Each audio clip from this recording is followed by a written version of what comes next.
Saktong 2 linggo mula nang mag-umpisa ang free agency, hindi pa rin naman gumagalaw hanggang sa ngayon ang Golden State Warriors sa hindi nila pagkuha ng mga bagong player sa market. Kaya unti-unti na nga pong nawawala ng tiwala sa kanilang team ang ilang mga fans. Ayon sa mga ito, hindi nga daw sasapat ang kasalukuyang lineup ng Golden State na walang Kevon Looney para makapag-compete ng maayos sa West. Though maganda ang performance ng team pagkatapos makuha si Jimmy Butler at bago pa ma-injury si Stephen Curry last season, hindi pa rin naman kakayanin ang mas pinalakas na lineup ng ibang koponan. Pero sa kabila ng mga pagdududa, matapang pa rin namang sinabi ni Brandon Podziemski sa interview na naniniwala siya na top 4 sa West ang kanyang koponan. Siyempre, ang kailangan lamang ng team panatilihing healthy ang lahat at siguradong kakayanin na maipanalo ang majority ng mga laro next season. Aminado siya na injury lamang ang nag-iisang bagay na nagpahinto sa kanila last season, kaya kung maiiwasan nila ito, magkakaroon sila ng malaking tsansang mag-compete sa titulo.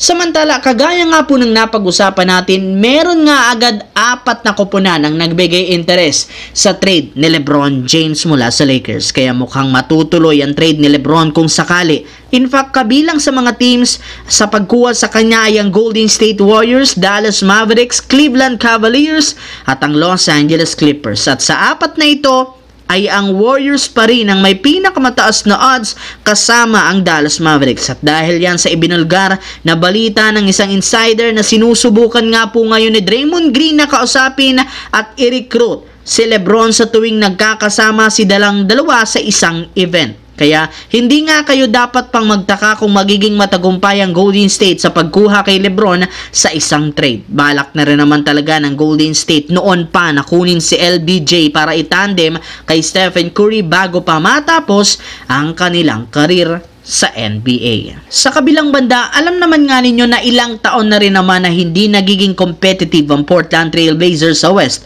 simula nang umalis sina Damian Lillard at CJ McCollum. Kaya nangangailangan sila ngayon ng isang bagong player na magagamit ng team bilang franchise player sa mga susunod na taon.